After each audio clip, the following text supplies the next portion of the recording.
नमस्कार आप सभी को। मेरा नाम है अशोक वीर यादव एडवोकेट और मैं आप सभी के लिए लीगल एडवाइस पर बहुत सारे वीडियोस अपलोड करता हूं जो कि आप सबके काम आती हैं और आप सब उसको लाइक करते हैं, शेयर करते हैं, सब्सक्राइब भी करते हैं। और अगर अब तक अभी आपने सब्सक्राइब नहीं किया है तो सब्सक्राइब जरूर करें ताकि आने वाले टाइम में आपके लिए बहुत ही इम्पोर्टेंट वीडियो आपके पास सीधे पहुँच सके और आप इस ब्लैकमेलिंग से बच सकें।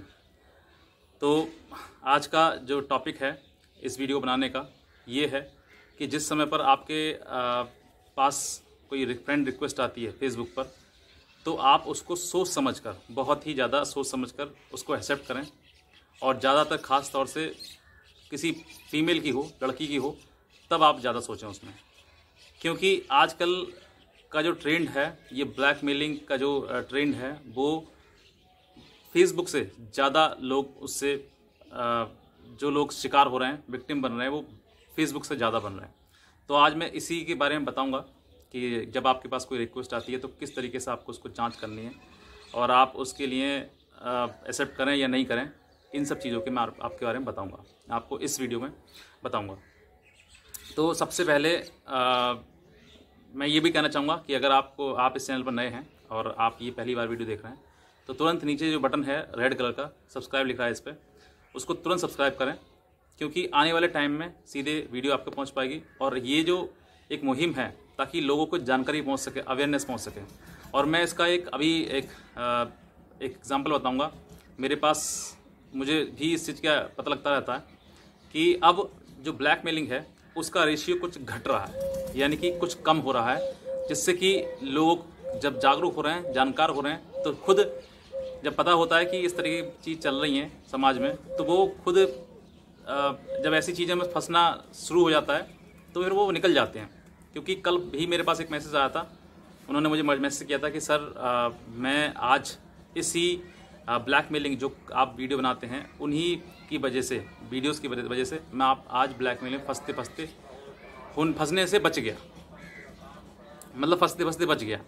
अगर मैं ये चीज़ पहले नहीं देखता तो हो सकता था मैं इस चीज़ का शिकार हो जाता। और इस चीज़ का फिर मुझे भी खुशी हुई कि चलो कोई व्यक्ति बचा। और इस चीज़ के लिए आपकी कोई भी पढ़ाई लिखाई, या आप बहुत पढ़े लिखे हैं, आप इस चीज़ में नहीं फंसेंगे, तो ये गलत सोचते हैं आप। इस चीज़ का पढ़ाई लिखाई से कोई मतलब नहीं है। मतलब जिस समय पर कोई ब्लैकमेलर आपके लिए ब्लैकमेल करता है तो आप उस टाइम पर वो चीज़ें सोचते ही नहीं है। उस टाइम पर आपकी बुद्धि, ब्रेन जो है, वो उन चीज़ों में आता ही नहीं है कि मेरे साथ कोई गलत भी हो सकता है। तो यहाँ पर पढ़ाई लिखाई करने से मतलब ही नहीं। जब आपको पता होगा सामने वाला कुछ मेरे साथ गलत कर सकता है, तभी तो आप उसके लिए एक्टिव होंगे, तभी तो दिमाग आपका ना दौड़ाएंगे कि हाँ ये है। आप जिस समय पर आपके पास कोई फ्रेंड रिक्वेस्ट आती है, फेसबुक पर आती है, मैं शुरू करता हूँ, तो आप सीधे आप ये देखते हैं आप कि मेरा क्या जा रहा है उसमें, रिक्वेस्ट को एक्सेप्ट करने में मेरा क्या जा रहा है। आप वहाँ पर देख लेते हैं, जब कोई ब्लैकमेलर आपकी प्रोफाइल देखकर आपको रिक्वेस्ट भेजता है, तो वो रिक्वेस्ट जो आपके पास आती है वो किसी फीमेल के नाम से होती है। और फीमेल के नाम से आप उसको देखते हैं, आप तुरंत उसको एक्सेप्ट कर लेते हैं कि फीमेल है। आप बिना ये देखे हुए कि वो है या नहीं है, हमारे कभी किसी आसपास से लिंक उसका है भी या नहीं है, आप सीधे उसको एक्सेप्ट कर लेते हैं, जो कि आपको बिल्कुल नहीं करना है। अब मैं आपको बताता हूँ किस तरीके से आपको, अगर आपके पास अननोन व्यक्ति की, अननोन फीमेल फ्रेंड की अगर रिक्वेस्ट आती है, तो आप किस तरीके से बच सकते हैं और किस तरीके से आप स्वीकार, एक्सेप्ट ना करें। उन चीज़ को मैं बताऊंगा थोड़ा सा। सबसे पहले जब आपके पास कोई भी अननोन फीमेल फ्रेंड की अगर आपके पास रिक्वेस्ट आ रही है, तो आप ये देखें कि क्या कोई भी हमारे जो फ्रेंड लिस्ट है, क्या उसमें से कोई उसका फ्रेंड है या नहीं है। ये लिखा हुआ आता है उस पर। जिस समय आप फ्रेंड रिक्वेस्ट उसको एक्सेप्ट करेंगे तो आपके फ्रेंड की लिस्ट में नाम आएगा कि ये इस जो मेरा फ्रेंड है, ये इस फ्रेंड के साथ में वो लिंक है, यानी कि वो उस फ्रेंड का फ्रेंड है। यानी कि म्यूचुअल फ्रेंड लिखा हुआ था कि म्यूचुअल फ्रेंड आपके दो हैं, एक इनसे ये संपर्क में है। और अगर ऐसा शो नहीं हो रहा है और आपके पास में कोई फीमेल लड़की का या महिला का अगर आपके पास में कोई इस तरीके का रिक्वेस्ट आती है, तो आप उसको स्वीकार ना करें, एक्सेप्ट ना करें, क्योंकि आपके ना ही तो वो कहीं फ्रेंड लिस्ट में है और ना ही आपकी कोई जानकारी में है। तो फिर आप उसको एक्सेप्ट करके क्या करेंगे। और ये अब चीज़ें क्या है, थोड़ा सा इसमें बदलाव आया। पहले क्या करते थे ब्लैकमेलर कि अपनी फ्रेंड रिक्वेस्ट फेसबुक से भेजी और भेजने के बाद तुरंत ही उसको जो मैसेंजर है, जो जिसको विक्टिम बनाना है, उसको तुरंत ही उसको हाय हेलो भेजना शुरू कर देते थे। लेकिन अब जो है वो रिक्वेस्ट भेजने के बाद 3-4 दिन वेट करते हैं, यानी कि 3-4 दिन आपको फ्रेंड में लिस्ट में रहने देते हैं और आपकी एक्टिविटीज़ को नोटिस करते हैं, देखते हैं क्या चीज़ें हैं। उसके बाद आपसे कभी कभी 1 दिन के बाद हाय, 2 दिन बाद हाय हेलो, तीसरे दिन बाद फिर स्टार्ट होता है। मतलब प्रोसीजर थोड़ा सा ये टाइम लेता है। तो इस चीज़ के लिए ये मुझे बताई गई सारी बातें। ये मुझे जब मेरे पास जब कॉल आती है तो मैं उनसे पूछता हूँ, तो वो बताते हैं मुझे कि सर इस तरीके के हमारे साथ में हुआ, और वही अनुभव मैं आपके साथ में शेयर करता हूँ। क्योंकि मुझे जो आता है मैं आपको शेयर करता हूँ, आप लोगों को शेयर करेंगे तो फिर ये जो ब्लैकमेलिंग का प्रोसीजर है ये पूरा ख़त्म हो जाएगा, और समय आने पर ये एक समय ऐसा आएगा कि हमारे समाज से ख़त्म हो जाएगा। जैसे कि जमताड़ा का जो केस था वो पूरा ख़त्म हो चुका है आज, और अब ये ब्लैकमेलिंग का है, नीट ब्लैकमेलिंग का, इसको भी आने वाले समय में ख़त्म कर दिया जाएगा। बस ज़रूरत है कि आपको लोगों को जागरूक रहें, जानकार रहें, और अगर आपके साथ में गलत हो तो आप तुरंत उसकी शिकायत भी दर्ज कराएं। तो ये सब चीज़ें हैं। अगर आपके पास में इस तरह की कोई रिक्वेस्ट आती है, फ्रेंड रिक्वेस्ट आती है, तो आप बिना सोचे समझे उसको स्वीकार एक्सेप्ट ना करें। आप उसको थोड़ा सा वेरीफाइड करें, देखें उसमें क्या ये एक्सेप्ट करने लायक है या नहीं है। और अगर ये भी कुछ साइन है, अगर एक्सेप्ट करने के बाद 1 दिन बाद, 2 दिन बाद, 3 दिन बाद अगर आप उस तरफ से कोई हेलो हाय इस तरीके की अगर आपको आ रही है, तो आप अलर्ट हो जाएं। आप समझ जाएं कि ये महिला जो है ये मुझे ही क्यों कर रही है। और फिर अगर आपको व्हाट्सअप नंबर दे देती है तो और ज़्यादा अलर्ट हो जाएं कि मुझे व्हाट्सअप नंबर इतने जल्दी क्यों दे दिया उसने।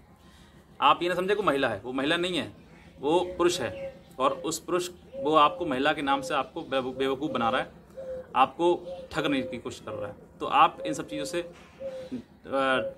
अवेयर रहें, जानकार रहें, और ये जो जानकारी है मेरी है वो दूसरों तक पहुँचाएँ।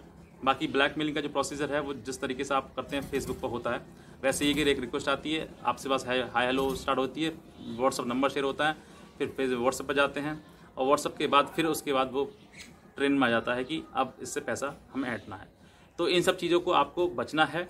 इन सब चीज़ों से जो मैं आपको बताता हूँ उनको ध्यान में रखना है। अगर गलती आपसे हो जाती है, अगर आप किसी ब्लैकमेलिंग फंस जाते हैं, तो आप उसकी कंप्लेंट जरूर करें। मैं आपसे बस यही कहूँगा।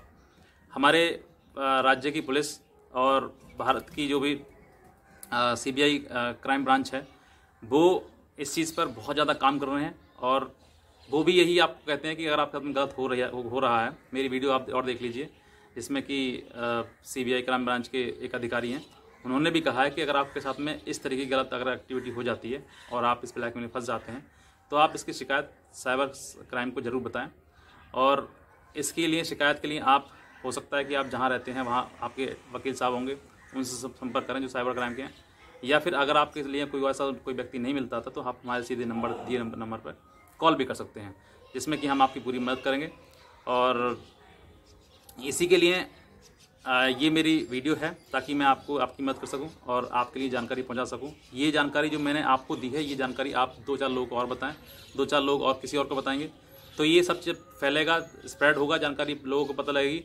तो ये जानकारी जो है वहाँ तक पहुँचने के बाद एक समय ऐसा आएगा, हर व्यक्ति पर जानकारी होगी, तो कोई व्यक्ति इसमें ब्लैकमेलिंग में नहीं फंस पाएगा।